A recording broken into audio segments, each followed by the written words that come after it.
दोस्तों, आज हमारे स्टूडियो में मेरे बातचीत के मंच पर उपस्थित हैं वंदना वाजपेयी जी। वंदना वाजपेयी जी के बारे में बताने से पहले मैं आपका स्वागत करता हूं और ये बहुत मेरे लिए खुशी की बात है कि आप जो है अपने व्यस्त समय में से थोड़ा समय निकाल के मुझे दिया आपने। और मैं चूंकि पता है कि मुझे आप भी जो है काफ़ी रेगुलर लाइव और प्रोग्राम लोगों से वार्ता कर रही हैं, तो मैं पहले आपके बारे में थोड़ा सा लोगों को बताता हूं, उसके बाद से फिर हम लोग बातचीत करेंगे, ठीक है? जी। वंदना वाजपेयी जी जो है वो एकेडमिकली एमएससी इन्होंने किया है, बीएड किया हुआ है और वो भी कानपुर यूनिवर्सिटी से किया है। और कवि हैं, कहानीकार हैं और इनकी एक वेबसाइट है, पहले मैगजीन निकालती थी ये अटूट बंधन के नाम से, और अब उसको स्थगित कर दिया है और अब ये जो है वेबसाइट अटूट बंधन के नाम से ही चला रही हैं। मैंने बताया कि ये कहानियां लिखती हैं। इनका एक कहानी संग्रह आ चुका है, वो उसका नाम है विसर्जन, और साझा काव्य संग्रह में इनकी कविताएं शामिल हैं। गूंज, सारांश समय का, अनवरत, एक, इसका मतलब दूसरा पार्ट भी आने वाला है, काव्यशाला, और कहानी संग्रह साझा भी है जिसमें सिर्फ तुम, मृग तृष्णा, और इन्होंने एक आत्मकथा कथात्मक लेख संग्रह का संपादन भी किया है जो मार्केट में जल्दी ही आने वाला है, हम लोगों के पास पहुंचेगा। और इसके अलावा जैसे कि देश के अनेक प्रतिष्ठित समाचार पत्रों, पत्रिकाओं, वेब पत्रिकाओं में कहानी, कविताएं, लेख, व्यंग आदि प्रकाशित इनके होते रहते हैं। कुछ कहानियां, कविताओं का नेपाली, पंजाबी में अनुवाद हुआ है। महिला स्वास्थ्य पर कविता का मंडी हाउस में नाट्य मंचन हुआ है, इस पर मैं अभी बात करूंगा। और निरंतर सक्रिय हैं और मैं देख रहा हूं कि अटूट बंधन को लेकर के रेगुलर लोगों से संवाद कर रही हैं इस पूरे लॉकडाउन और कोरोना काल में।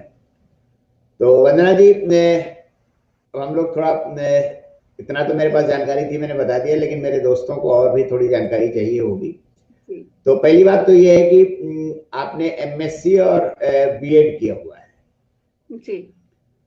तो एमएससी करने वाले लोग किस सब्जेक्ट से आपने एमएससी किया है? जी, जेनेटिक्स से। जेनेटिक्स से। जेनेटिक तो ये मतलब बॉटनी और जियोलॉजी में से किस में से जेनेटिक? जी, बॉटनी में जेनेटिक्स, प्लांट जेनेटिक जिसको बोलते हाँ, हैं। Very good. तो दो चीजें मेरे दिमाग में हैं। एक तो ये है कि प्लांट जो जेनेटिक आपने पढ़ाई की और उसके बाद से आपने कविताएं और कहानियां लिखने का सिलसिला कब से आपका शुरू हुआ? मतलब आपने कब इसकी शुरुआत की और ऐसी क्या वजह थी कि आपको ये अपने को व्यक्त करने की जरूरत महसूस हुई? जी, तो सबसे पहले तो आपका और यहाँ उपस्थित सभी लोगों का बहुत हार्दिक अभिनंदन, स्वागत, और आपका बहुत आभार कि आपने इस मंच पर मुझे बातचीत करने के लिए आमंत्रित किया, तो इसके लिए आपका बहुत बहुत आभार। दूसरा, जो आपने प्रश्न पूछा, वो प्रश्न से मैं खुद जूझी हूँ, क्योंकि मैं जब करीब 8-9 साल की थी तब मैंने पहली कविता लिखी थी और मुझे साहित्य में बहुत शौक था। मैं काफ़ी पढ़ती थी और लिखने लगी थी। जब पहली कविता लिखी मैंने 9 साल की उम्र में, तो पिताजी को दिखाई दौड़ते-दौड़ते जा कर के, तो पिताजी को विश्वास नहीं हुआ कि इसने लिखी है। तो उन्होंने मुझसे कहा कि तुमने नहीं लिखी होगी। फिर मैंने कहा नहीं, मैंने ही लिखी है। तो उन्होंने कहा अच्छा दूसरी लिख के दिखाओ, कोई सब्जेक्ट दिया। उस समय जब थोड़ी देर बाद मैंने दूसरी लिख के दिखा दी, फिर उन्होंने सब्जेक्ट दिया तीसरी लिख के दिखाओ, तो उनको लगा हाँ ये लिख लेती है, इसने खुद ही लिखा होगा। तो फिर जो है फिर इसके बाद मैं कविताएँ उसमें कॉपी में लिखने लगी, अपनी डायरी में, कॉपी में, कहीं भी पे भी लिखने लगी। लेकिन विज्ञान के प्रति भी मेरा आकर्षण उतना ही था और मुझे बहुत सारी नई चीज़ें जानना, नई-नई चीज़ें पढ़ना। वो अलग बात है कि मैंने इसमें एमएससी करी, मैंने फिज़िक्स के विषय में भी बहुत पढ़ा और देश की सभ्यता संस्कृति के विषय में भी छोटेपन की उम्र से बहुत पढ़ती थी। तो और मुझे बड़ा कन्फ्यूज़न होता था कि मैं मतलब विज्ञान और साहित्य में सामंजस्य जो बन रहा था उसमें कन्फ्यूज़न होता था। हालाँकि बड़े होके मुझे पता चला कि जो विज्ञान है वो प्रकृति का साहित्य है और साहित्य जो है मन का विज्ञान है। तो इसमें कोई कन्फ्यूज़न वाली बात नहीं है। आप किसी भी जगह से पढ़ें, आपके मन का विज्ञान जो है वो साहित्य ही है। किसी भी तरीके से आप पढ़ते हैं। ये बताइए कि जैसे एमएससी आपने किया जी। जेनेटिक में, हुँ, तो हुँ। बट नेचुरल है आपका जो विषय रहा होगा वो फिजिक्स, केमिस्ट्री एंड बायोलॉजी रहा होगा, है ना? हाँ, हाँ, हाँ। जी, जी। तो मतलब एक सवाल है जल्दी जो स्वाभाविक तौर पर लोगों की इच्छा होती है, वो डॉक्टर बनने की इच्छा होती है। हाँ, हाँ। उस जमाने में तो सीपीएमटी वगैरह चल रहा होगा, तो आपने जी। उसमें ट्राई नहीं किया? मैंने ट्राई किया था और मेरा यहाँ पर बनारस में भी सिलेक्शन भी हुआ था।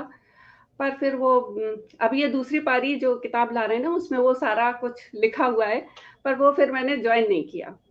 और फिर मुझे लगा कि वो जब आप किताब पढ़ेंगे तो थोड़ी रोचकता किताब में बची रहनी चाहिए, तो उसको भी यहीं छोड़ देते हैं। बाकी एमएससी में मेरा टॉप यूनिवर्सिटी में टॉप किया था। तो इस तरीके से पढ़ाई में मेरी कोई ऐसी प्रॉब्लम नहीं थी, लेकिन ये था कि किस चीज़ में जाना है ये लाइन क्लियर नहीं थी। वो थोड़ा आगे बढ़ते-बढ़ते हो गई। अच्छा, अच्छा। हुँ, चलिए एक तरह से अच्छा ही हुआ कि मतलब नहीं डॉक्टर बन जाती तो एक सीमित दायरा हो जाता, हालांकि बहुत कुछ डॉक्टर ऐसे हैं और बहुत सारे रचनाकार डॉक्टर भी लिख हैं। रहे हैं। बहुत सारे अ, डॉक्टर लिख रहे हैं। लिख रहे हैं, हाँ। तो चलिए तो जो यही कई इसलिए हम जी, कुछ कह नहीं सकते ज़िंदगी हमें कहाँ ले जाएगी और हम क्या फ़ैसले करते हैं, वो हम कुछ भी नहीं कह सकते। वो ज़िंदगी बहाती है अपने साथ। साहित्य में आना भी एक तरह से एक मेरे लिए एक बहाव ही था जिसमें ज़िंदगी ने मुझे बहाया और यहाँ पर पहुँची। तो अच्छा ज़िंदगी हुँ, हुँ, एक चीज बताइए, ये अच्छी बात है कि मतलब ये है कि आपने साहित्य को अपना एक मेन विधा बना लिया आपने, लेकिन फिर भी जी। आपकी रुचि, जैसे मैं देख रहा था कि महिला स्वास्थ्य पर आपने बहुत सारे हुँ, हुँ। बातें करती रहती हैं, लोगों को सलाह देती रहती हैं। जी, जी। एक सवाल जो यहाँ पर है और बहुत इंपॉर्टेंट सवाल है, मैं समझता हूँ कि इसका जवाब हमारे मित्रों को भी पता होना चाहिए। हुँ, हुँ। आजकल क्या हो रहा है कि जो सब्जियां हैं या फल हैं, हुँ, ये हुँ। जेनेटिकली मॉडिफाइड होकर के आ रही है। जी, जी। मैं हुँ, हुँ। मैं थोड़ा सा जानना चाहता हूँ, हालांकि बहुत डिटेल में जाने की जरूरत नहीं है। जी, जी, जी। तो क्या जेनेटिकली मॉडिफाइड चीजों में वो सारे गुण आ जाते हैं जो कि नेचुरल वेजिटेबल्स और फ्रूट्स में होते हैं? देखिए, जेनेटिकली मॉडिफाइड करा तो इसलिए जाता है कि उनको किसी बीमारी से बचाना है, प्रोडक्शन बढ़ाना है। अब लेकिन कई बार जो है वो ऐसे कॉम्बिनेशन भी बनाए जाते हैं, जैसे कि मतलब 2 अलग-अलग चीज़ों से। बल्कि मुझे याद आ रहा है कि एक बार टीवी में ही दिखा रहे थे कि ये बैंगन रखे थे, उनके ऊपर मकड़ी कूद-कूद के दिखा रहे थे। तो माँ बहुत चिंतित हो गई, उन्होंने कहा कि ये क्या कर रहे हैं ये लोग? ये तो मकड़ी के जीन्स डाले दे रहे हैं इसमें। तो वो रेज़िस्टेंट बनाने के लिए, उसकी प्रोडक्शन बढ़ाने के लिए, कई बार किसी बीमारी से लड़ने, किसी के एरिया विशेष में कोई बीमारी है, उससे लड़ने के लिए वो वैराइटी ऐसी डेवलप करी जाती है। लेकिन अगर आप कहेंगे जो ऑर्गेनिक खेती हो रही है, अब हम फिर से ऑर्गेनिक पे लौट रहे हैं, तो उसमें जेनेटिकली मॉडिफाइड वैराइटी आप यूज़ कर सकते हैं। क्योंकि वो किसी खास तरीके के मतलब कीड़े से, किसी खास तरीके की उससे बचाव के लिए वो जेनेटिकली मॉडिफाइड वैराइटीज़ बनाई जाती हैं। ये जेनेटिकली जो मॉडिफाइड है और हुँ, हुँ। हालांकि आपसे साहित्य पर बात करनी है, लेकिन ये जी, सवाल जी। मेरे दिमाग हाँ, हाँ। कि ये जो जेनेटिकली मॉडिफाइड और क्लोन में क्या फर्क है? हाँ? क्लोन क्लोन बनाते हैं ना, क्लोन जैसे ह्यूमन क्लोन बनाया क्लोन जानवरों का। क्लोन देखिए क्लोन एक अलग चीज़ है और जेनेटिकली मॉडिफाइड एक अलग चीज़ है। जेनेटिकली मॉडिफाइड जो है जैसे कि मतलब कि 2x नंबर ऑफ क्रोमोसोम्स जो है, वो जेनेटिकली मॉडिफाइड वैरायटी में होगा। क्लोन में क्या है कि एक सिंगल सेल से ही वही चीज़ बना दी। तो क्लोन में कोई वैरायटी डेवलप नहीं हुई। जैसे कि एक एक सेल ले ली किसी की मेरी मेरी मान लीजिए एक सेल ले ली और उससे बिल्कुल मेरे जैसा एक वंदना बना दी।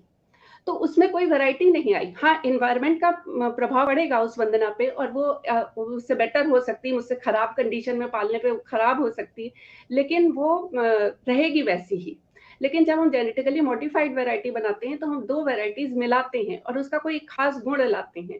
जैसे कि आपने देखा गुलाब कितने रंगों के होने लगे, तो ये सब जेनेटिकली मॉडिफाइड वैरायटीज हैं। आप किसी भी इस तरह की नर्सरीज में जाइए तो एक्सपेरिमेंट होते रहते हैं, जिसमें नई तरह की प्रजातियां निकाल करके लाई जाती हैं। तो उसमें 2 अलग-अलग, जैसे किसी खास कॉम्बिनेशन हमको चाहिए, हमको भुट्टा चाहिए, उसके दाने बड़े हों, लेकिन उसके अंदर जो है वो कीड़ा ना लग सके। तो एक ऐसी जंगली वैरायटी ली जिसमें वो कीड़ा ना लग रहा हो, लेकिन उसके दाने अच्छे नहीं है, खाने योग्य नहीं, और जिसमें खाने योग्य दाने हैं उससे उसका मतलब क्रॉस कराया और उस जीन्स को उसमें डाल दिया। तो इस तरीके से मतलब जेनेटिकली मॉडिफाइड वैरायटी जो बनती है वो बेटर बनती है। क्लोन बेटर नहीं बनते, क्लोन बिल्कुल वैसे ही बनते हैं, उनमें इन्वायरमेंट का प्रभाव से वो बेटर या खराब हो सकते हैं, लेकिन बनेंगे बिल्कुल वैसे ही। चलिए, बहुत बढ़िया बात आपने बताई। आपने गुलाब का जिक्र किया, कई रंगों के गुलाब आने लगे हैं, जी, लेकिन मेन प्रॉब्लम तो ये है कि गुलाब में खुशबू गायब होने लगी है। तो हाँ, वो है। वो खुशबू के लिए क्या वो जेनेटिकली उसमें नहीं कुछ करते? कर सकते हैं, कर सकते हैं, लेकिन वही है कि अब खाद पानी और इतना ज़्यादा जो हम बाहर से कृत्रिम वो चीज़ें उन पे डाल रहे हैं पेड़ पौधों पे, तो उससे वो खुशबू जा रही है।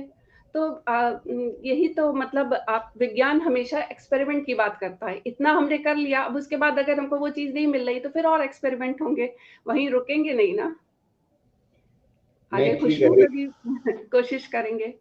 लेकिन विज्ञान जब के बारे प्रोडक्शन बढ़ेगा, लेकिन ये बात ज़रूर है कि जब प्रोडक्शन बढ़ता है तो कहीं न कहीं उसके तत्व कम होते हैं।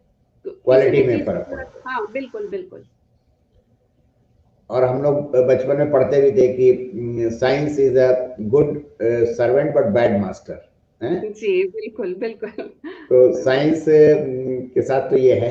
चलिए, बढ़िया है। और ये जानकारी मेरे दिमाग में भी थी। और मैं तो जनरली लोगों से कहता रहता हूँ कि ऑर्गेनिक ही फ्रूट्स वेजिटेबल खाओ, क्योंकि बिल्कुल, जेनेटिकली में कई बार जैसे होता है ना, उत्पादन बढ़ाने के लिए, जैसे आपने कहा वो मकड़ी का और फलाने का ढमाके का बिल्कुल, भी बिल्कुल, करके वो ऐसा कर सकते हैं। तो इसीलिए थोड़ा बिल्कुल। सावधान रहने की जरूरत जी, है। बल्कि इस बारे में मैं बता रही हूँ ना, मदर बहुत परेशान हो गई थी, कहती हैं कि वो तो बैंगन ही नहीं खाए जा रहे हैं। इसमें मैंने एक कहानी भी लिखी है, प्रेम की अच्छा, अच्छा। GE variety. तो उसमें जेनेटिकली इंजीनियर्ड वैरायटी के बारे में कहानी लिखी है। तो वो इतना परेशान हो रही थी, कहती हैं कि इसमें तो मकड़ी डाल दी, इसके ऊपर मेढक डाल दिए। तो वो सोच रही थी पता नहीं क्या-क्या एक्सपेरिमेंट कर दिए। और मैंने उसका कॉम्बिनेशन बनाया कि प्रेम में भी आजकल बड़े एक्सपेरिमेंट किए जा रहे हैं। ये बार-बार जो ये होता है ना कि ये बदल लिया, वो नहीं पसंद आया, वो बदल लिया, वो नहीं पसंद आया, अगला बदल लिया। तो एक जेनेटिकली इंजीनियर्ड वैरायटी प्रेम की भी तैयार हो रही है, जो जो टिकाऊ नहीं है, जो जिस जहाँ प्रेम टिकाऊ नहीं है। वो कहानी का वो भाव ये था। आपने बचपन से कविताएं लिखना शुरू किया, है जी, ना? और जी। तो इससे ये बात जाहिर होती है कि आपके अंदर नेचुरल ये इंस्टिंक्ट रहा होगा कविताओं हुँ, कविताएं लिखने का, हुँ, हुँ, है ना? जी। तो बचपन की बात तो चलिए ठीक है, आपने लिखना शुरू किया, लेकिन कविताओं को सीरियसली आपने लिखना कब शुरू किया? मतलब कि आपको लगा कि हाँ, मैं अब एक कवि के तौर पर मुझे काम करना चाहिए। जी। तो पहली बात तो ये है कि जो बचपन में मैं लिखती तो ज़रूर थी, और मैं लेख और वग़ैरह भी लिखती थी, लेकिन क्या था ना कि मैं थोड़ी इंट्रोवर्ट थी, बल्कि काफ़ी इंट्रोवर्ट थी, और स्टेज पे जाना और ये करना ये मेरे को पसंद नहीं था। तो अगर आप इस तरीके से देखें तो बहुत सारी जो लेख होते हैं, जो स्कूल में स्टेज पे बोलती थी, डिबेट के लिए लड़कियाँ बोलती थी, वो सारा मैं लिखती थी। तो घोस्ट राइटिंग एक तरह से मैंने बहुत बचपन में शुरू कर दी थी, और वो मुझसे लिखवा लेती थी और वो बोलती थी जा कर के। दूसरी चीज़ मेरी कादम्बिनी में जो है एक पत्र लिखा था, वो 9th क्लास में थी, तब वो 8th या 9th में रही होगी, तब वो प्रकाशित हुआ था।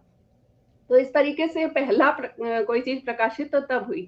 लेकिन फिर पढ़ाई में बिज़ी हो गई, और फिर ये मेरा एक क्या कहते हैं ना कि एक अपनी इमोशंस वाली चीज़ थी, कविताएँ, कहानियाँ अपना लिखती रही, डायरी में कैद होती रही, इसके बारे में कभी सोचा नहीं। फिर जब मेरे फादर नहीं रहे, तब मेरे जब डिप्रेशन ने मुझे घेरा, मैं उनसे मिल नहीं पाई थी लास्ट टाइम पे, तो मुझे बहुत डिप्रेशन ने घेरा।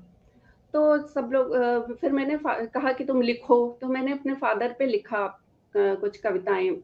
फिर वो लिखते-लिखते करीब 3 साढ़े 300 कविताएँ उनके ऊपर हो गईं, वो अभी भी मैंने कहीं भी प्रकाशित नहीं करवाई हैं।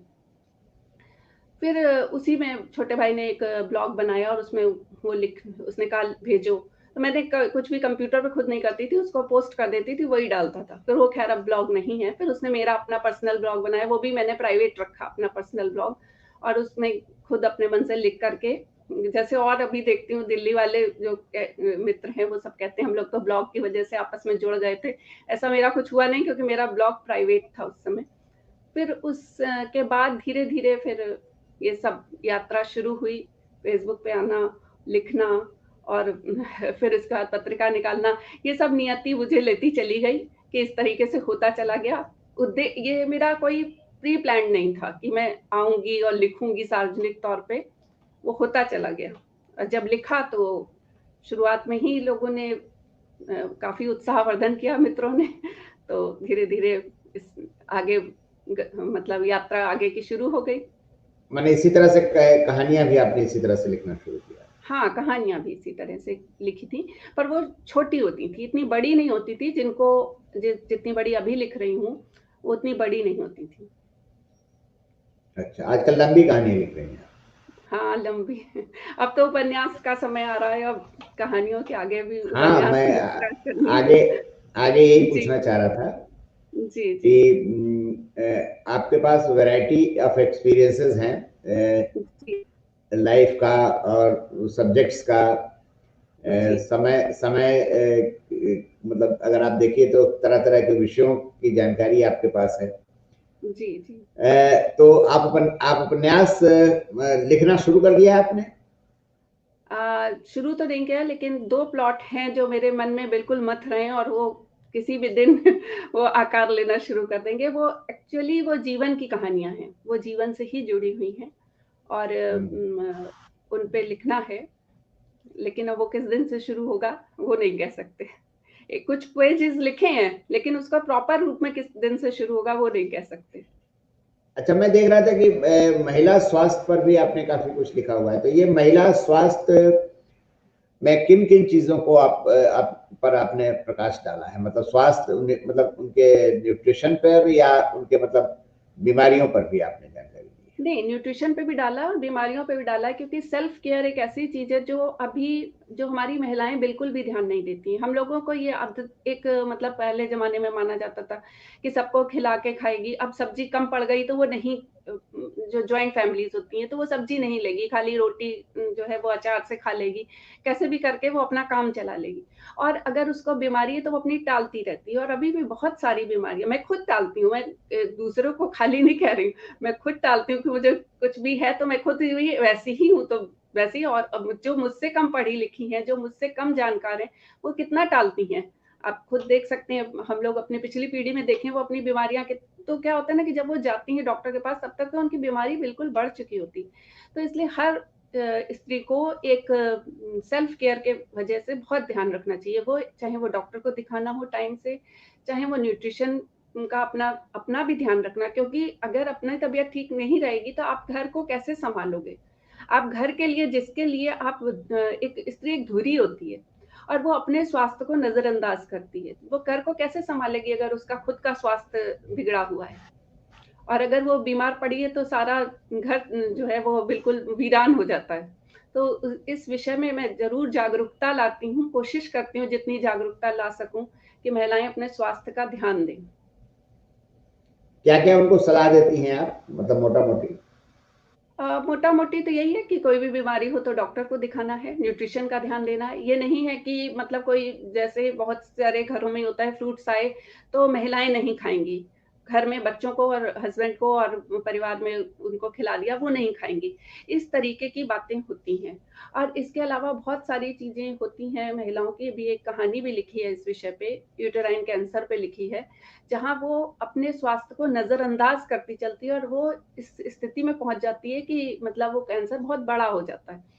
तो ये जो नज़रअंदाज करने वाली बात है, ये नहीं होनी चाहिए। इस तरीके की जागरूकता लाने की कोशिश करती हूँ मैं। आमतौर पर ये देखा जाता है कि महिलाएं अपने बच्चों का और अपने पति का के स्वास्थ्य का बहुत ख्याल रखती हैं। जी, जी, जी। अगर मैं कहूँ कि अगर मेरी पत्नी मेरा ख्याल न रखें तो शायद मैं तो मतलब पुरुष तो ऐसे भी लापरवाह बहुत होते हैं। बिल्कुल, बिल्कुल। लेकिन ये कम देखा गया है कि पुरुष भी महिलाओं के स्वास्थ्य का और उनके खान-पान का ध्यान रखें। तो जी। आपको नहीं लगता है कि ये बात पुरुषों को भी समझानी चाहिए कि बिल्कुल भाई समझानी चाहिए। बिल्कुल, हाँ, बिल्कुल। बिल्कुल कि वो अपने घर की महिलाओं का, माँ का, पत्नी का, बहन का, बेटी का, सबके स्वास्थ्य का ध्यान रखें।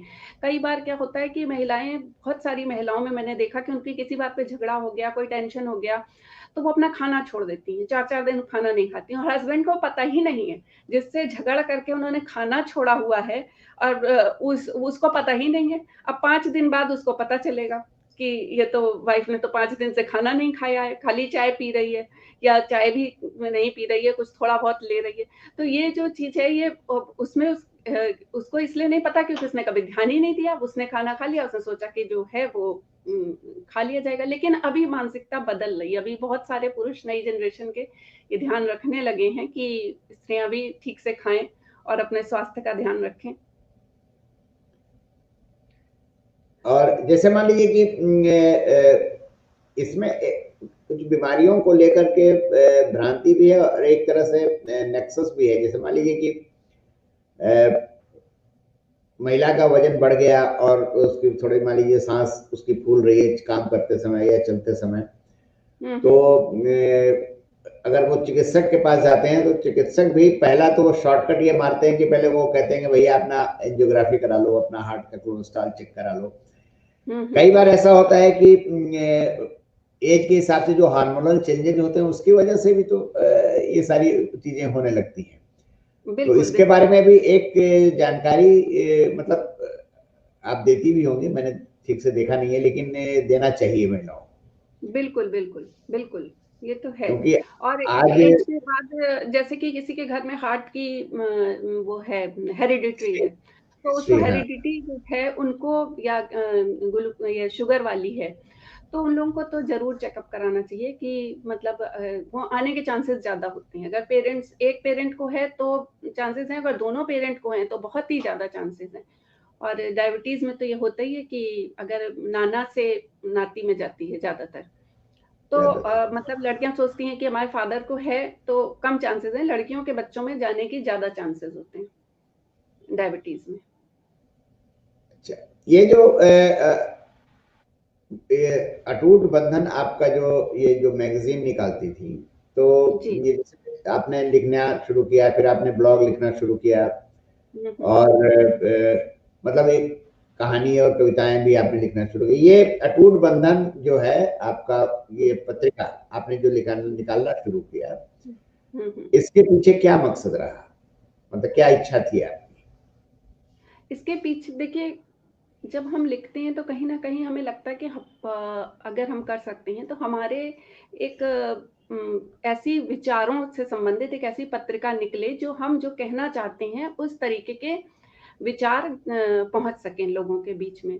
तो इसमें साहित्य के साथ-साथ जो है लोगों को मोटिवेट करने के, लोगों के स्वास्थ्य से रिलेटेड आर्टिकल्स भी थे और कुछ ऐसे भी आर्टिकल्स थे जो मेडिटेशन से रिलेटेड हों, इनको भी रखा गया था ताकि जो है मतलब उस चीज़ को भी लोग समझें क्योंकि आज स्ट्रेस बढ़ रहा है और स्ट्रेस रिलेटेड समस्याएँ आ रही हैं। तो उसको भी हम लोगों ने उसको भी मतलब उसको भी ध्यान में रख कर के इस मैगज़ीन को निकाला था। तो एक तरह से ये मतलब जीवन के पूरे उसमें संदर्भ में थी, साहित्य के साथ-साथ जीवन की भी कई समस्याओं को लेके चलती थी। रिश्तों की समस्याएँ, रिश्ते बहुत ज़्यादा मतलब अभी एक सर्वे अमेरिका में हुआ था, तो ये हुआ था कि कौन सा इंसान सबसे ज़्यादा खुश है। तो ये सर्वे का रिजल्ट आया कि जिसके रिश्ते अच्छे चल रहे हैं वो ज़्यादा खुश है, बनस्पत उसके पास पैसा कम हो। इंसान भाग रहा है सक्सेस के पीछे, भाग रहा है पैसे के पीछे, नाम के पीछे, लेकिन जिसके रिश्ते अच्छे हैं वो इंसान ज़्यादा खुश है। तो वो रिश्ते आपस में कैसे अच्छे रहें, इस विषय पे भी बहुत आर्टिकल्स लेते थे कि रिश्तों में कैसे कॉम्प्लिकेशंस आते हैं और उनको कैसे सुलझाया जा सकता है। बहुत सी चीज़ों को सुलझाया जा सकता है, बहुत सी चीज़ों को, सुलझी हुई चीज़ों को बिगाड़ा जा सकता है। थोड़ा-सा सोचने की ज़रूरत है। नहीं, ये बात सही कही आपने। तो मनोविज्ञान पर भी आप सिद्धहस्त हैं, जी, मनोवैज्ञानिक सलाह भी देती हैं लोगों को, जी, मतलब इस तरह से। जी, जी। तो फिर वो पत्रिका जो है अब आजकल आप नहीं निकाल रही हैं, आपने अब वो अपना जो एक वेब मैगजीन शुरू कर दिया है उसको। जी, जी। तो वेब मैगजीन में आप की खुद की रचनाएं होती हैं कि बाहर के लोग भी उसमें नहीं, लिख नहीं, सकते हैं? सबकी वो अपनी तो अपना ब्लॉग हो जाता। अगर अपनी रचनाएँ खाली रखेंगे तो उसका मैगज़ीन तो रह ही नहीं गई, फिर तो सभी की होती हैं। मैं तो कोशिश करती हूँ मैं अपनी कमी से कम उसमें कुछ डालूँ, कोई कहानी भी है कोई और किसी की जगह जाए, वहाँ ना जाए। कोशिश ये हाँ। रहती है, तब तो मंच बनता है। अगर आप अपना ही सब कुछ करते रहेंगे तो क्या फ़ायदा उसको निकालने नहीं, का। फेसबुक पर भी आप दूसरों की रचनाओं को मतलब तारीफ करती रहती हैं और उसका जिक्र करती रहती हैं। जी, देखिए अगर आपको साहित्य से प्यार है तो आप केवल अपने लिए तो आपको हर अच्छी चीज़ अच्छी लगेगी ना, तो आप उसकी रचना को उतने ही दिल से सराह पाएँगे। और अगर आपको अपने नाम से प्यार है, तो आप नहीं कर पाएँगे। तो ये तो डिफ़रेंस ये रहता ही है, तब आप केवल अपनी ही रचनाओं को महत्व देंगे।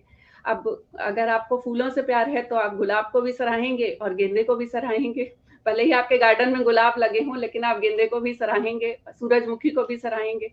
तो ये तो अपनी-अपनी सोच है। और मुझे लगता है मेरी जैसी सोच वाले बहुत सारे लोग हैं, अकेली मैं ही नहीं हूँ, बहुत सारे लोग ऐसे हैं जो साहित्य से प्यार करते हैं, एक्चुअल में साहित्य से प्यार करते हैं। नहीं, ये सही है। मैंने देखा था, उसमें लिखा था, महात्मा गांधी को कोट किया था आपने कि पुस्तकें पढ़ने वाला जो आदमी जो होता है वो कभी अकेला नहीं होता। जी, ऐसे ही है कुछ में। अच्छा, ये बताइए कि अब हम लोग जरा मुख्य विषय पर बात करते हैं हाँ, बिल्कुल। कि इस पे थोड़ा डिटेल में बात करेंगे हुँ, हुँ, हुँ।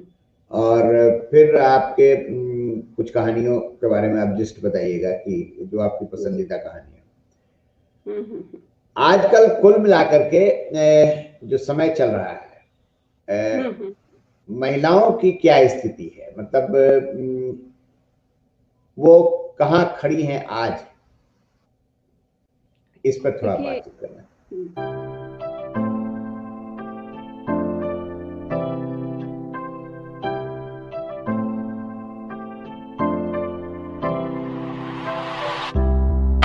देखिए महिलाओं की स्थिति अगर हम अपने देश के संदर्भ में ही हम बात करेंगे, तो एक तरफ ये बहुत खुशी की बात है कि महिलाएँ जो हैं वो डॉक्टर, इंजीनियर तो बहुत समय पहले से बनने लगी थीं। अब जो है आर्मी में भी जा रही हैं, इसके अलावा वो अंतरिक्ष में भी जा रही हैं और कठिन से कठिन काम कर रही हैं। अभी एक बच्ची का पता चला था कि वो एक ऐसा जॉब कर रही है, एक ऐसी मतलब एमएनसी में जॉब कर रही है, जहाँ उसको जॉब करने के लिए उसको पहले अकेले उससे जाना पड़ता है, हेलीकॉप्टर से जाना पड़ता है। एक पॉइंट पे उसको उतार देता है हेलीकॉप्टर, फिर वो वहाँ से बस करके साइट तक अपनी पहुँचती है। तो इतना टफ जॉब भी आज की लड़कियाँ कर रही हैं और हर क्षेत्र में चाहे वो कला का क्षेत्र हो, चाहे लेखन का क्षेत्र हो, किसी भी क्षेत्र में महिलाएँ बहुत आगे बढ़ रही हैं। लेकिन तस्वीर का दूसरा पक्ष ये भी है कि औरतें अभी भी अशिक्षा के शिकार हैं। एक बड़ा समुदाय ऐसा है जिसकी शिक्षा नहीं हुई है, एक बड़ा समुदाय ऐसा है जिसको अपनी मर्ज़ी की बात कहने का अधिकार नहीं मिला हुआ है। एक बड़ा समुदाय ऐसा भी है जो अपनी स्वास्थ्य के लिए भी, इलाज कराने भी अपनी मर्ज़ी से नहीं जा सकता है। तो घूँघट में कैद है, बहुत सारी समस्याएँ अभी औरतों के साथ हैं। लेकिन औरतों की जो मुख्य समस्या है इस समय, वो शिक्षा है। वो जो है वो समान वेतन का अधिकार है। इसके अलावा उनका जो सुरक्षा का अधिकार है, एक औरत सड़क पे जाए, काम करने जाए या घर में भी रहे, वो अपने को सुरक्षित फ़ील करे। ये एक बहुत बड़े मुद्दे हैं जिन पर सारा फ़ोकस होना चाहिए। क्योंकि ये कोई भी जो सुधार कार्यक्रम होते हैं वो वो नहीं होते कि 100 मीटर की बाधा दौड़ है, एक दिन में शुरू करी और पूरी हो गई और पुरस्कार मिल गया। एक रिले रेस है। कुछ हमारी दादी ने सुधार किया, कुछ माँ ने किया, कुछ हम लोग करके अपनी अगली जनरेशन को दे रहे हैं और उसके बाद अगली जनरेशन का कुछ और देगी। जो बहुत पीढ़ियों से जो समस्या थी उनको धीरे धीरे सुधार किया जा रहा है। तो इन पे काम हो रहा है, होते रहना चाहिए। लेकिन एक तो ये हो गया कि जॉब करने वाली जो महिला है, जॉब करने वाली महिला तो अपेक्षाकृत थोड़ा स्वतंत्र होती है जी। आप इस पे थोड़ा सा प्रकाश डालिए कि जो महिलाएं जॉब नहीं कर रही हैं, पढ़ी लिखी भी हैं और वो सिर्फ पारिवारिक दायरे में बंधकर रह गई हैं, उनकी क्या स्थिति है आज के समय में? उनकी स्थिति देखिए, जो अपनी स्वेच्छा से जॉब नहीं कर रही तो उनकी स्थिति ठीक है, और जिन पे दबाव डाला जा रहा है कि आप जॉब नहीं करिए, तो उनके अंदर तो निराशा आएगी आएगी, और वो सक्षम है, वो कर सकती हैं, तो उनके अंदर निराशा है। दूसरी चीज, कहीं ना कहीं एक महिलाओं में खाई उत्पन्न हो रही है। जो जॉब कर रही हैं वो उनको हीन दृष्टि से देख रही हैं, जो जॉब नहीं कर रही हैं।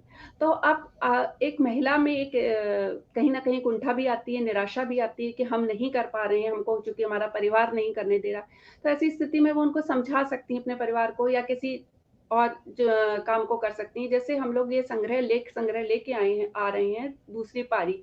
इसमें सारा यही है कि इसमें बहुत सारी ऐसी महिलाएं जिन्होंने 18 साल की उम्र में जिनकी शादी कर दी गई, वो एक लंबे समय तक उन्होंने कुछ नहीं करा, उन्होंने शिक्षा भी पूरी नहीं हुई, कईयों को घर में बहुत विरोध थे, लेकिन उन्होंने बाद में अपना जो है अस्तित्व अपना निर्माण किया।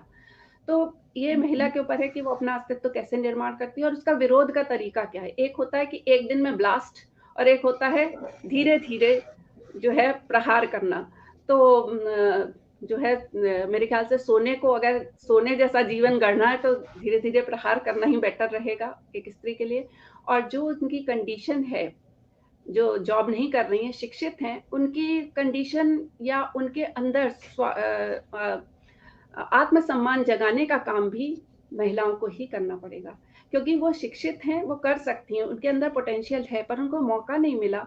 तो उनके अंदर हम हीन भावना क्यों भर दें कि वो कर सकती थी लेकिन उन्होंने करा नहीं। तो उनका आत्मसम्मान जगाने का काम भी उन महिलाओं को करना चाहिए तो जो जॉब कर रही हैं, क्योंकि एक खाई आई है जॉब करने वाली और ना जॉब करने। जो बिल्कुल ही नहीं कर सकती उनमें खाई नहीं आई है, जो कर सकती थी नहीं कर रही हैं, और जो कर रही हैं उनके बीच में खाई आई है, गैप आया है। इस गैप को बहुत खूबसूरती से, बहुत प्यार से ही फिल किया जा सकता है कि आप जहाँ पे हैं वहाँ आप अपना जो योगदान दे सकती हैं वो करें, और उनका भी एक योगदान है, उस महत्व को समझे। जैसे घरेलू काम के महत्व को बिल्कुल भी नहीं समझा गया। अब प्रॉब्लम ये आ रही है कि जो लड़की है, जो मदर है, जो जॉब नहीं कर रही है, उसने अपनी बेटी को सिखा दिया कि घर के काम फालतू चीजें, क्योंकि हमने करा, हमारे तो कोई महत्व दिया नहीं गया। बेटे को उसने सिखाया नहीं काम। अब ये जो नई जनरेशन जिनकी शादी हुई, ना तो बेटी को काम आता है ना बेटे को काम आता, अब दोनों को मिलकर नई गृहस्थी चलानी है, तो एक बहुत बड़ी समस्या भी आई है। तो हमें उन महिलाओं के श्रम की भी सम्मान करना चाहिए जो घर में है, तब जाकर के हम हर स्त्री के पक्ष में खड़े हो सकते हैं। ये बताइए कि महिलाओं के साथ जो सबसे बड़ी समस्या है वो 2-3 तरह की है, जो मैं जानता हूँ, मतलब मेरी जानकारी और मेरा अनुभव भी है।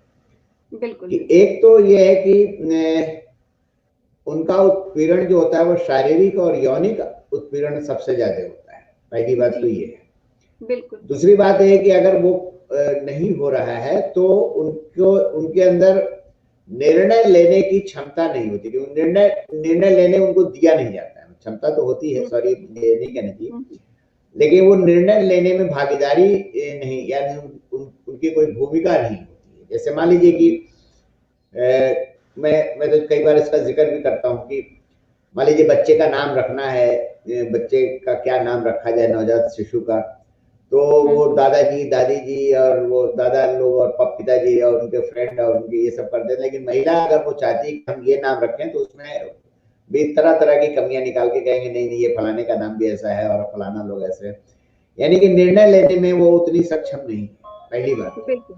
समय इतना बीत गया है, महिलाओं को बहुत सारी आज़ादी भी मिल गई है। और तीसरी बात उनकी यह है कि अपने पसंद से, अपनी पसंद से अपना पार्टनर, अपना वर्क चुनने की आज़ादी उनको, मतलब मेरे हिसाब से नहीं मिली जी, है। आप बताइए, आपकी राय जानना चाहते हैं। नहीं, बिल्कुल आपने तीनों मुद्दे बिल्कुल सही उठाए हैं, क्योंकि महिलाओं को शुरू से अपनी राय देने नहीं दी जाती। जैसे घर में बेटी भी है, बेटा भी है, तो वो उसको हमेशा पूछना पड़ता है। बेटे तो लड़के झगड़ के अपना, अगर माता-पिता डोमिनेट ये करना चाहते हैं कि हमारे बच्चे निर्णय ना लें, हम ही लें, तो बेटे तो हक ले लेते हैं, वो मानते नहीं हैं, पर बेटियाँ दबती हैं और वो माता-पिता की मानने लगती हैं। तो क्या होता है ना, धीरे-धीरे उनके अंदर निर्णय लेने की क्षमता खत्म हो जाती है। ये बिल्कुल सही है। और अब जिस समय ये बात जब स्त्री जो है घर सँभालने लगती है, तो वो जब उसे लगे, महसूस हो कि इसको, मतलब हमें निर्णय लेने की क्षमता नहीं है, तो उसको छोटे-छोटे डिसीज़न लेने चाहिए। उसको किस रंग के कपड़े पहनने हैं, इसका डिसीज़न ले। उसको किस तरह की ज्वेलरी पसंद है, इसका डिसीज़न ले। धीरे-धीरे छोटे-छोटे डिसीज़न उसको लेना शुरू करना पड़ेगा, क्योंकि यहाँ आपको सँभालने आपके घर के अंदर कोई विमर्श नहीं आने वाला है, खुद ही करना है।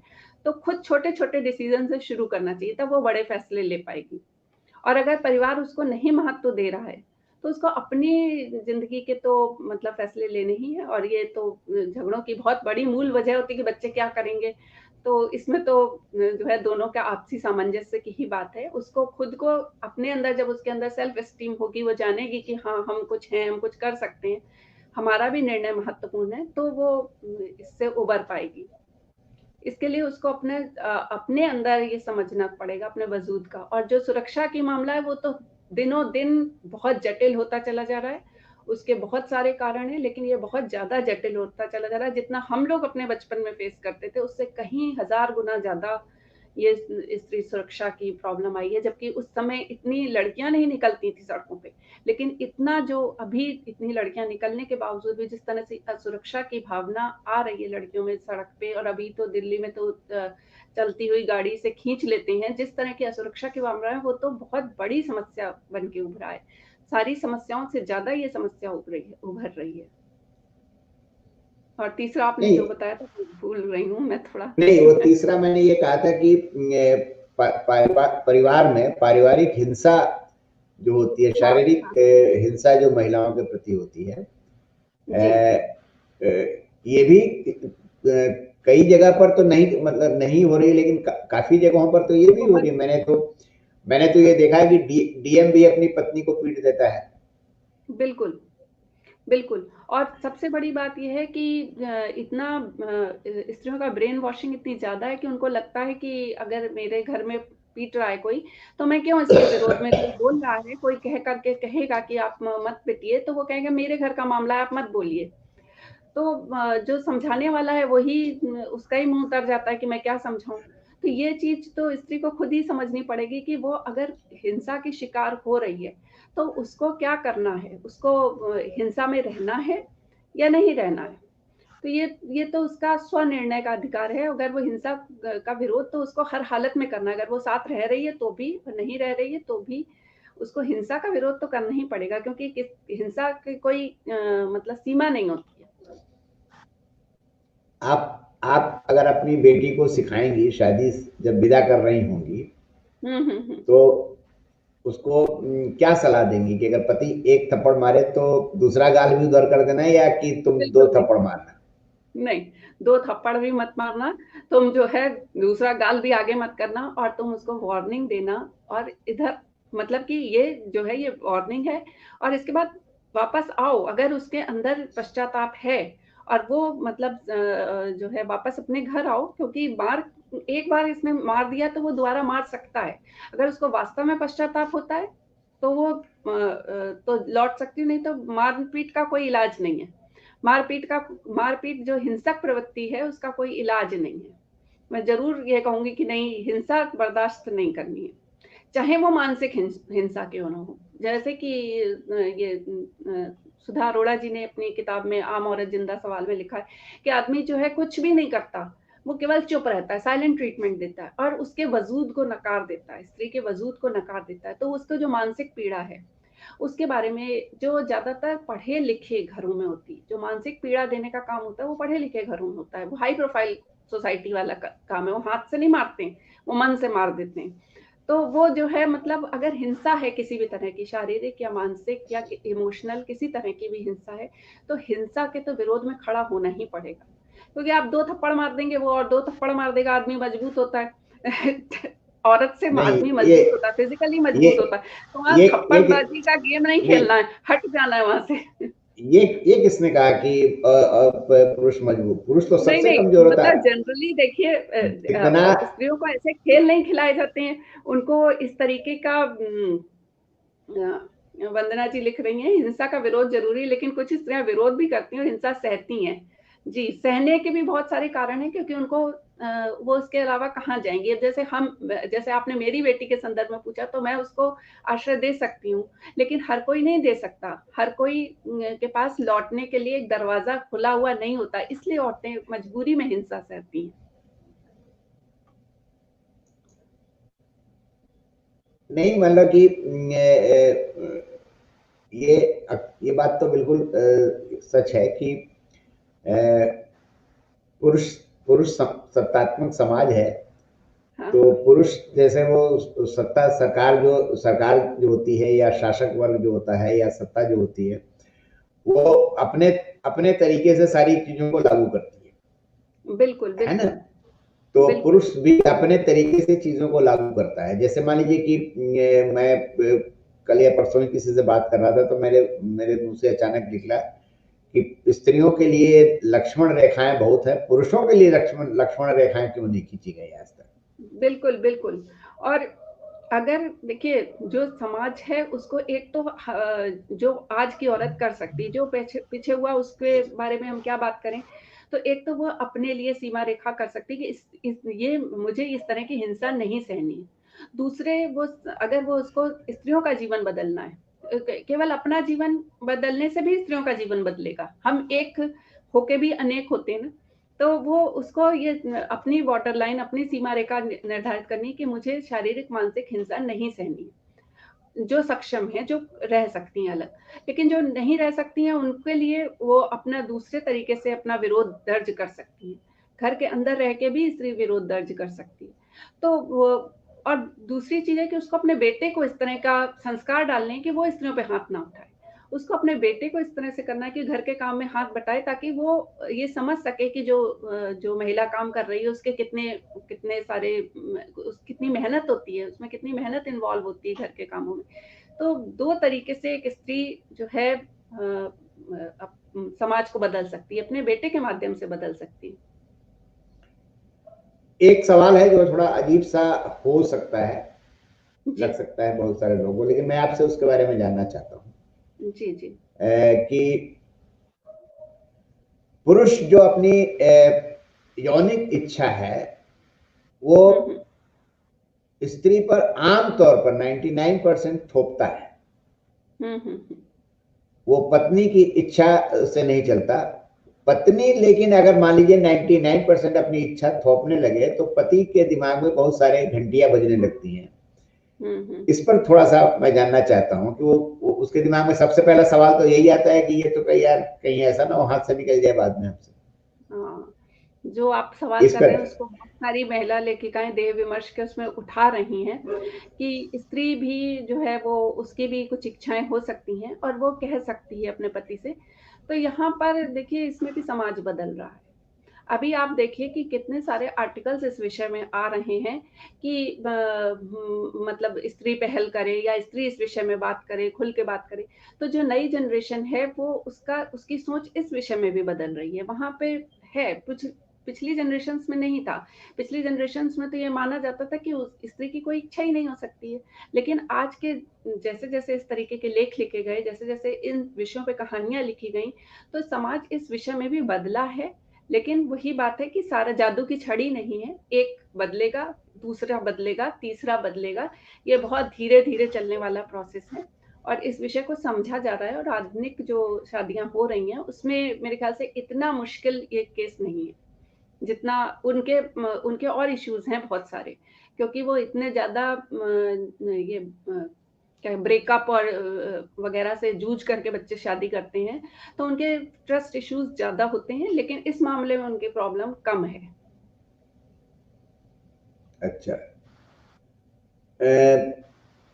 लेकिन ये है कि जब मूल में अगर देखें, जैसे कि वहां से शुरू करते हैं कि जी। मतलब अगर जड़ से देखना शुरू करें, जड़ मतलब ये शुरू शुरू जी। से देखना शुरू, तो बचपन से लेकर हम्म। और औरत की मृत्यु तक। हम्म। पहली बात, जो जब उसको मैं एक आम औरत की बात कर रहा हूँ, मैं उनकी बात नहीं कर रहा हूँ कि जैसे कि जो ICICI बैंक के चेयरमैन हैं या जो मंत्री हो गई हैं, या मान लीजिए, इनकी बातें नहीं कर रहा हूँ, मैं आम औरत की बात कर रहा हूँ। जी बिल्कुल बिल्कुल। जब उनकी इच्छाओं को तवज्जो ही नहीं दी जा रही है, मतलब ये लड़की बड़ी हो गई और शादी वो किसी और से करना चाहती है, प्रेम करना चाहती है, इर्रिस्पेक्टिव ऑफ जाति, धर्म, स्टेटस, ये सारी चीजें जब भी वो नहीं कर पाती, आमतौर पर उसको विद्रोह करना पड़ता है, या उसको लड़ना पड़ता है, या फिर चुप लगा के रहना पड़ता है। तो ऐसी स्थिति में आम महिलाओं के सामने तो ये एक समस्या है ना, कि समस्या है क्योंकि मैं तो पढ़ रहा था कि वो हाई कोर्ट या सुप्रीम कोर्ट ने भी साथ कह दिया कि पहले ये बात होती थी कि पति अगर जबरदस्ती करता है तो उसे रेप केस उसमें लाएंगे, लेकिन अब तो सुप्रीम कोर्ट ने भी कह दिया कि वो रेप नहीं माना जाएगा। तो ऐसी स्थिति में महिलाओं को क्या करना चाहिए?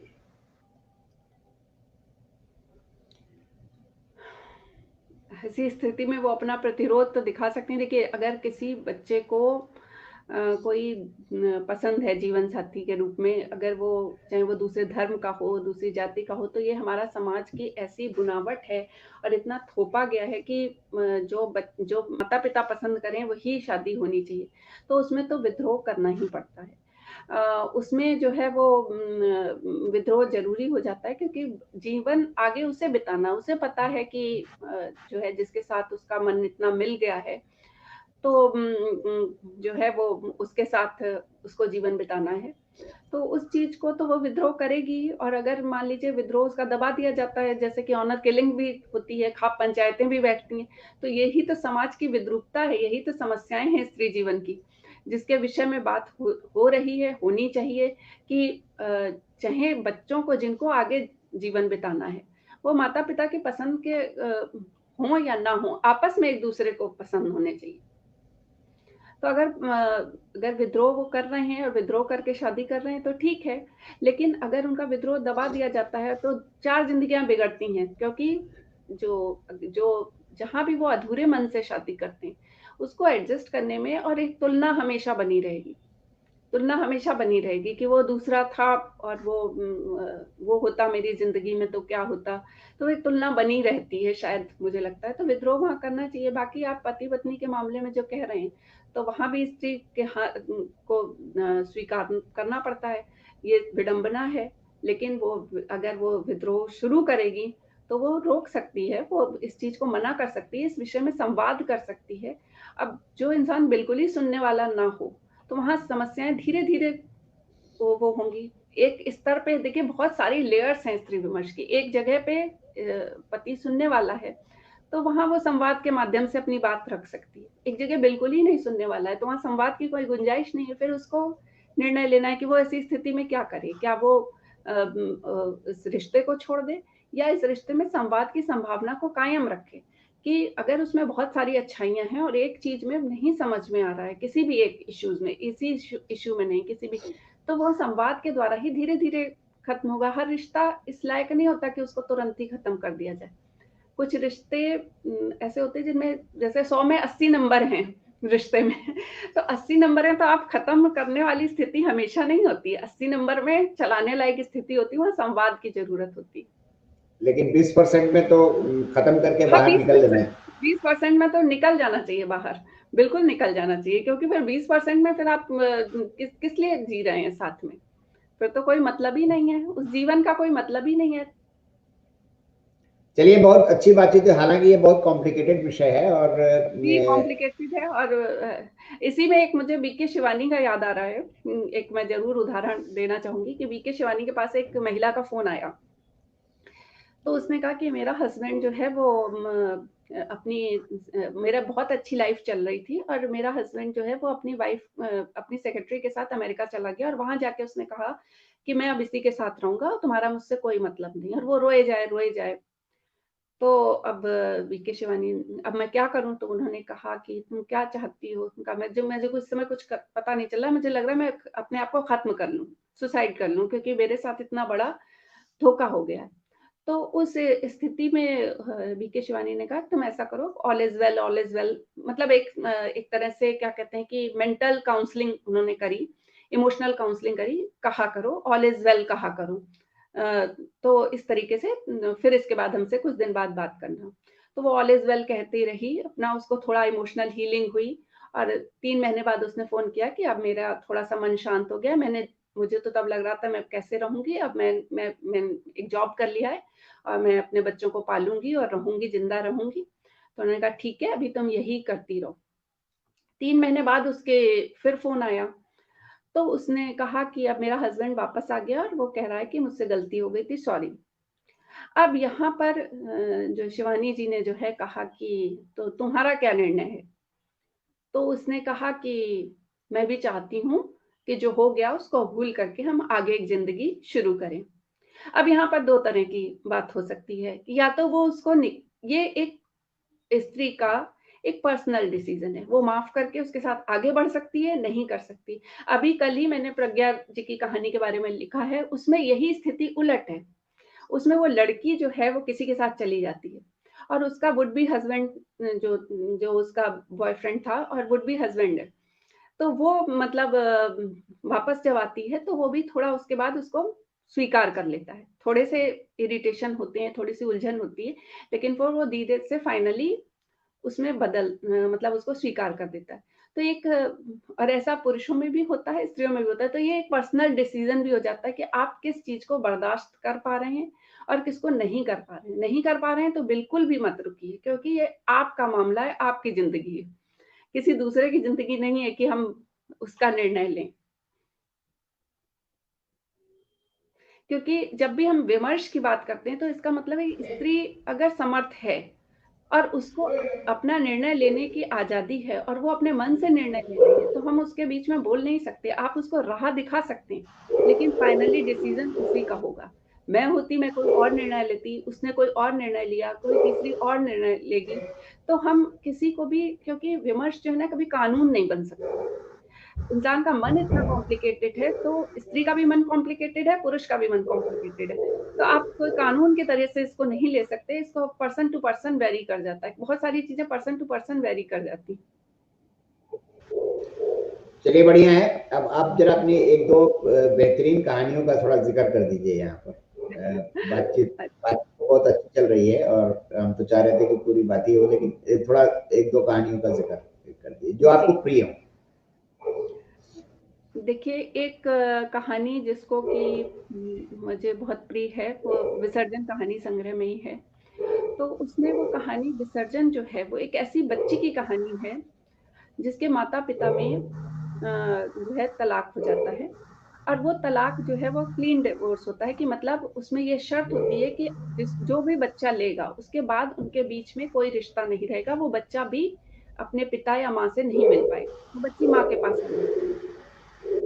अब जब वो बच्ची माँ के पास रहने लगती है, कुछ समय बाद उसकी माँ भी खत्म हो जाती है। उसको पता नहीं है कि उसके पिता नहीं है। माँ उसको कहानियाँ सुनाती रहती है कि पिता तुम्हारे बहुत अच्छे थे, बहुत अच्छे हैं। उनको इसलिए नहीं आते हैं क्योंकि वो गरीब और अनाथ बच्चों की सेवा में लगे रहते हैं। बच्ची समझ लेती है, हाँ ठीक है। फिर वो नानी से जिद करती है, माँ चली गई, अब भी पिता नहीं आए। तो वो कहते हैं कि नहीं, वो जो है वो गरीब और अनाथ बच्चों के में है, तुम्हारी तो माँ चली ही गई है। अब अगर वो यहाँ आ जाएँगे तो जिन बच्चों की माँ है वो भी चली जाएँगी, उनकी सेवा में लगे हुए हैं, तो वो बच्ची मान जाती है। ऐसे करके वो अपने पिता में एक हीरोइक इमेज बना लेती है कि उसके पिता इतने अच्छे हैं। फिर वो न्यूज़पेपर पढ़ती है तो उसको लगता है कि अच्छा, सोमालिया में वो आया हुआ है, भूखमरी हो रही है, वहाँ उसकी जो है वो पिताजी होंगे। अच्छा, यहाँ पर ये हो रहा है, यहाँ उसके पिताजी होंगे। वो ऐसे इमेज बनाती है। और उसका फ्रेंड है, उसके पिता किसी बच्चे को बचाने में डूब के खत्म हो गए थे और वो उसको लगता है जैसे उसके पिता अच्छे हैं वैसे ही मेरे भी पिता अच्छे हैं। तो दोनों इस विषय में आगे बढ़ते हैं। लेकिन जब उसका बर्थडे आता है 18th और तो उसकी नानी उसे बताती है कि तुम्हारे पिताजी जीवित हैं और तुम ऐसा-ऐसा हुआ है। तब उसको एक सदमा लगता है, उसको सदमा ये लगता है कि उसके पिता ने उससे भी तलाक ले लिया एक तरीके से।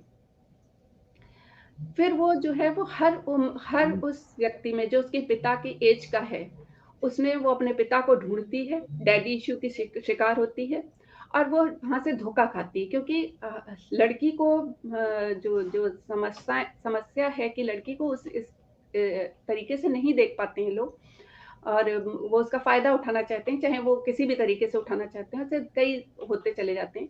फिर फाइनली उसको जो है उसका इलाज होता है और इलाज के बाद वो सारी स्मृतियों का विसर्जन करती है, जो उसके मन में ब्लॉकेज क्रिएट करे हुई थी। तो ये पूरी एक तरह से मनोवैज्ञानिक कहानी है, किस तरह से उसके मनोविज्ञान पे असर पड़ता है, इस विषय पे ये कहानी है। दूसरी कहानी जिसके विषय में पुरस्कार कहानी है, उसमें एक लड़की है स्नेहा, वो लिखती है, पर उसका पति नहीं चाहता कि वो लिखे। अब वो फिर वो नाम बदल करके कात्यायनी नाम से लिखने लगती है और वो पर्दे पे नहीं आती है और कात्यायनी नाम से लिखती रहती है, लेकिन उसको पुरस्कार मिलता है तो प्रकाशक दबाव डालता है कि पुरस्कार मिला है तब तो तुम्हें पुरस्कार लेने तो आना ही पड़ेगा, तभी मेरे प्रकाशन हाउस का फायदा होगा। और वो अपने हस्बैंड को उसने बताया नहीं है, वो सोचती है कि नहीं हम जो है कात्यायनी को मार देंगे और हम अपने हस्बैंड के ही साथ रहेंगे, लेकिन प्रकाशक के दबाव की वजह से कि आप नहीं भी आओगे तब भी हम आपकी फोटो और आपकी जो है सारी बायोडेटा रिलीज कर देंगे क्योंकि इससे मेरे प्रकाशन पे वो आ रही है कि ये कौन लिख रहा है। तो वो मतलब घर छोड़ती है, लेकिन घर छोड़ती है पर उसके अंदर यही है कि एक बार उसका हस्बैंड उसके सपनों को समझ सके। कहानी में इस सार्थक अंक दिया है कि हस्बैंड समझता है और उसकी जो पीड़ा है उसके बच्चे भी समझाते हैं, तो वो बच्चों से भी कहती है मेरी शिकायत तुम्हारे पिता से या अपने पति से नहीं, एक उस पुरुष से है जो अपनी पत्नी का सम्मान नहीं देख पाता है, जो अपनी पत्नी को किसी भी तरह सम्मानित होते हुए नहीं देखना चाहता, अपने से कमतर देखना चाहता है। वो संघर्ष में फाइनली जीतती है। इसके अलावा जो मुक्ति कहानी है वो दहेज के झूठे मुकदमे में फंसे एक पुरुष की व्यथा की कहानी है, जिसमें स्त्री भी पीड़ित होती है क्योंकि जब पति पत्नी के बीच में संबंध नहीं अच्छे रहेंगे तो पीड़ित तो पत्नी भी होगी और उसको भी फंसाया गया है, उसको भी नहीं बताया गया कि मतलब इस तरीके से उसका शोषण हो रहा है। तो ये कहानी चूंकि अब दहेज की जो एक साइड हमने देखी है कि दहेज के वजह से स्त्रियों का बहुत शोषण हुआ, स्त्रियों को जलाया भी गया, लेकिन अब दूसरा पक्ष भी आया कि दहेज के झूठे मुकदमे भी बहुत बन रहे हैं, तो ये उस पे कहानी है। तो मेरी कोशिश ये रही है कि मैं अलग अलग विषयों को उठाऊं। स्त्री शिक्षा पे एक कहानी है फुलवा, और तारीफ कहानी जो नया ज्ञानोदय में प्रकाशित हुई थी, वो खाने की तारीफ ना करने से जो एक आम गृहिणी के अंदर जो दुख उत्पन्न होता है कि वो पति सबके खाने की तारीफ करता है, वो उतनी मेहनत से बनाती है और वो कभी भी उसके खाने पे ध्यान नहीं देता, कभी शेयर मार्केट में उसका दिमाग है, कभी उसका दिमाग जो है वो न्यूज़पेपर पढ़ने में लगा हुआ है, कभी उसको ये बहुत छोटी बात लगती है कि खाने की भी क्या तारीफ होती।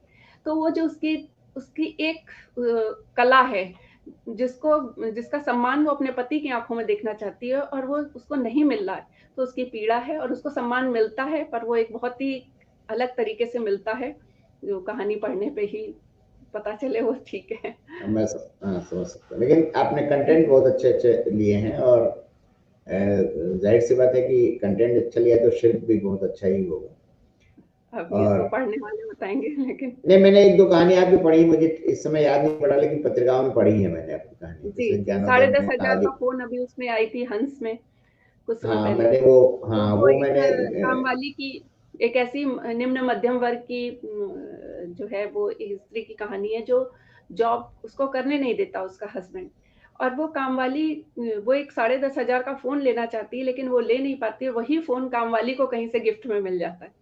तो वो जो उसकी पीड़ा है उस पे है कि वो उसकी कामवाली को मिल गया और उसे नहीं मिल पाया क्योंकि वो आर्थिक रूप से स्वतंत्र है, कामवाली उसको मिल गया और एक निम्न मध्यम वर्ग की जो स्त्री है उसको नहीं मिल पाया, उस पीड़ा को घेरती है। बहुत अच्छी कहानी है। हाँ मैंने वो नया ज्ञानोदय वाली जो आप बता रही थी वो मैंने पढ़ी है, मुझे लगता है। अच्छा अच्छा, चलिए। हाँ तो बढ़िया है, आपसे बातचीत करके काफी अच्छा लगा। और अब हम आपसे विदा लेते हैं और आपका बहुत बहुत धन्यवाद कि आपने इतनी अच्छी अच्छी बातें बताई, इतना समय मुझे दिया। आपका भी बहुत नमस्कार। आभार, आपने अपने मंच पे आमंत्रित किया और अवसर दिया कि मैं अपने मित्रों से जुड़ सकूं। बहुत आभार आपका। नमस्कार। नमस्कार।